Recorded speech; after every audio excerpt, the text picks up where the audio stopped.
your forecast first, sponsored by Matex Heating, Cooling, and Plumbing.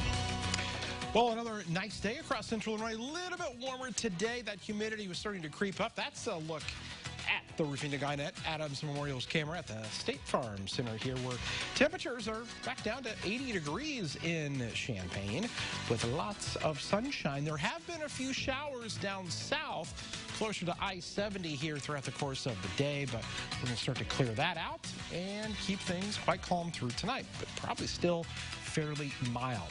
Still holding on to an 85-degree temperature in Springfield right now. Through this evening, we'll watch those temperatures fall down into the lower 70s through 11 o'clock. Only down to the 60s for a low tonight, though. We'll come back and talk about rain chances as we head into the weekend here in just a little bit. WCIA3 News starts right now. Now, from WCIA3 News. People can't go months and months on end without seeing their loved ones. It's a time when some don't understand why they're being shut off from the world. This pandemic has made dementia even more cruel. Plus, does your boss need proof you don't have the coronavirus? Who's ready to help you get it quicker?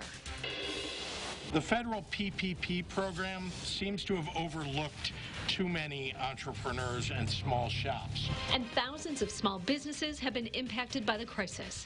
Which ones are getting help from the state in dollars and cents? You're watching your local news leader.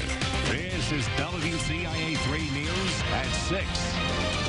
He's even made the comment before that we don't love him anymore because nobody comes in to visit him. But she's desperate to change that. A Central Illinois woman just wants to see her dad in person again. Good evening, I'm Jennifer Roscoe. He's in a nursing home where they aren't letting visitors inside. He also has dementia, and she feels he just keeps getting worse. WCIA3's Courtney Bunting is live in our newsroom. So Courtney, it's a heartbreaking story so many people are feeling these days. So how does she think things could change while keeping residents inside safe? Well, Jennifer, as a nurse, Julie Smith knows these people need to be kept safe, but she also knows the toll it can take on them when they're isolated. That's why she's willing to do whatever it takes to see her father beyond his window. I know if COVID gets into these facilities that it can spread quickly and it can take out, it can kill these people. I'm aware of that, but at the same time, people can't go months and months on end without seeing their loved ones and have a good frame of mind. And for Julie Smith's family and many others like hers, they're nearing a breaking point. Her 74-year-old father has been under the care of a nursing home for about a year and a half. Phil Nieberge can't walk or get in and out of a wheelchair on his own. He also suffers from dementia. He's more or less just forgetful, doesn't know necessarily what time of day it is, thinks he's going home, thinks he lives at home. Smith says her family's very close, but because of COVID-19, they can't visit him in person. They can come up to his window, but it's not the same. Dad is very hard of hearing as well, so to try to communicate through a window, he has neck pain. It makes it difficult for him to turn his head. Smith is willing to do whatever it takes to be able to hold her father again. So I'm hoping that they can allow people to come in and maybe minimize, maybe just one or two designated family members to come in and those people be screened. I'm even willing to have a COVID test done if I need to regularly. But she knows that her chances to do that are dwindling. I don't know how much time he has left on this earth, but it could be 6 months or less.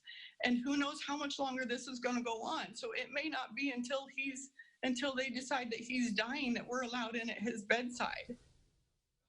Smith says she has tried to get a hold of representatives, the governor's office, and the public health department to try to bring some kind of change to a policy to allow her inside the nursing home, but she says she hasn't heard back. Live in the newsroom, Courtney Bunting, WCIA3, your local news leader. It's just heartbreaking. You can hear the emotion in her voice. You can tell she's been hurting for a long time. Yeah. All right. Thank you. This is a follow-up. Students and staff at the U of I won't be able to get tested for coronavirus on campus for a few days. A sign at the testing site says all COVID-19 testing locations close Thursday and Friday. The university says it's because it's adding equipment and training new staff. All of that is ready to test students, faculty, and staff twice a week. While testing sites are closed, testing requirements will be waived this week.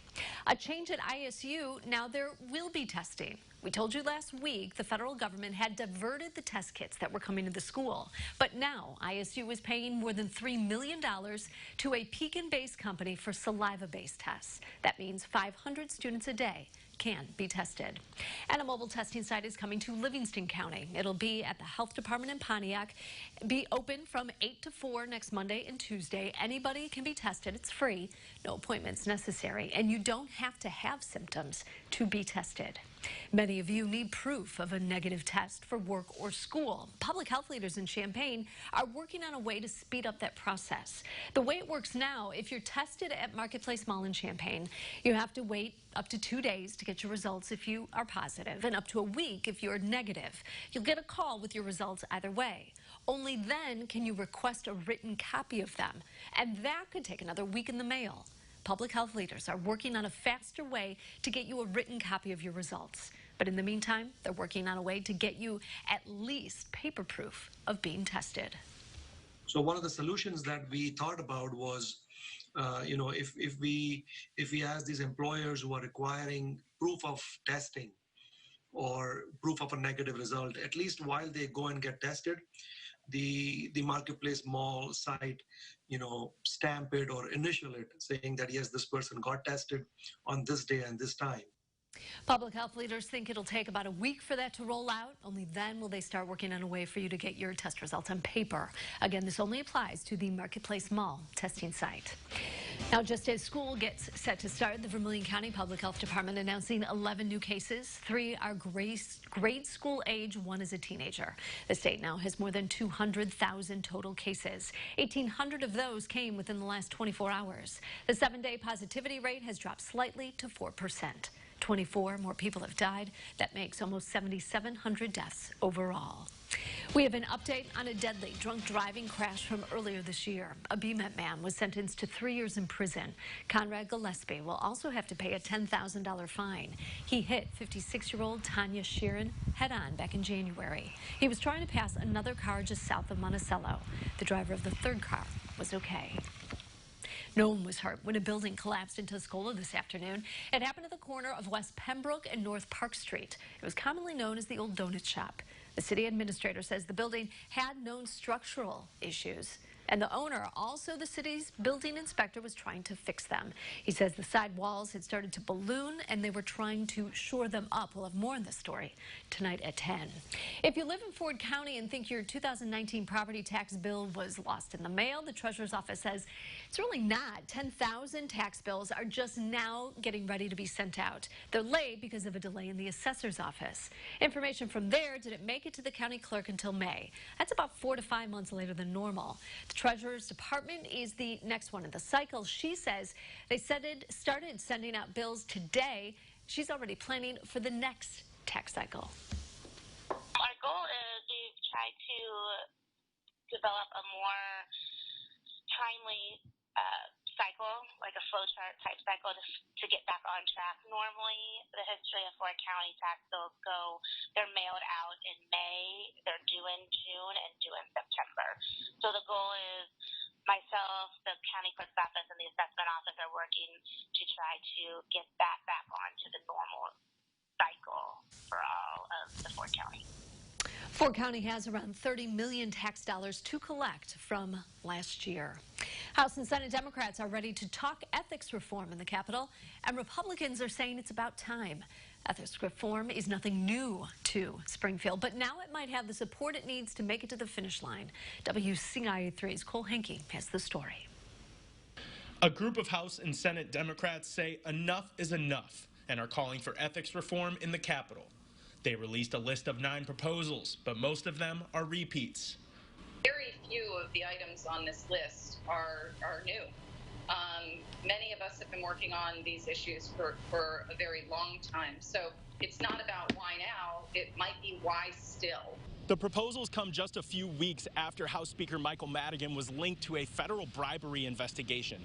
But the coalition said that these ideas are not only about one person, and rather about a cultural change in the State House. This isn't about one person in the state of Illinois. This is about the General Assembly. This is about adopting ethics changes that will really address what has been a systemic culture.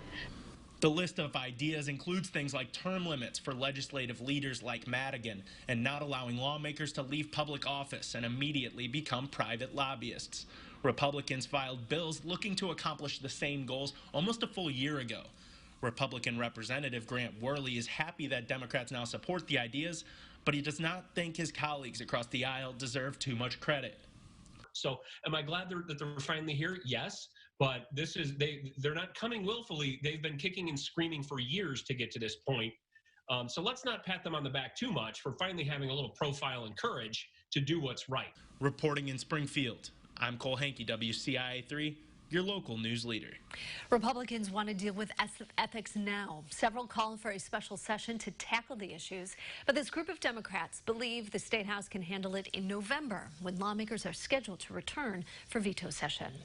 The curtains are about to reopen. Which movie theater chain is ready to let the show begin? Also tonight.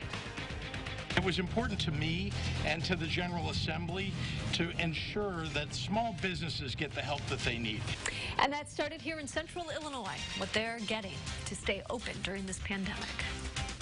We are seeing another nice sunset tonight on the Roofing Doug Inet Flooring America camera, where the high temperature was right on the money at 84, the low close to normal at 65. When we come back, things not as comfortable out there with the humidity that's returned. We'll talk about the rain possibilities, and then there is a nice cool down in the 7-day forecast when we come back.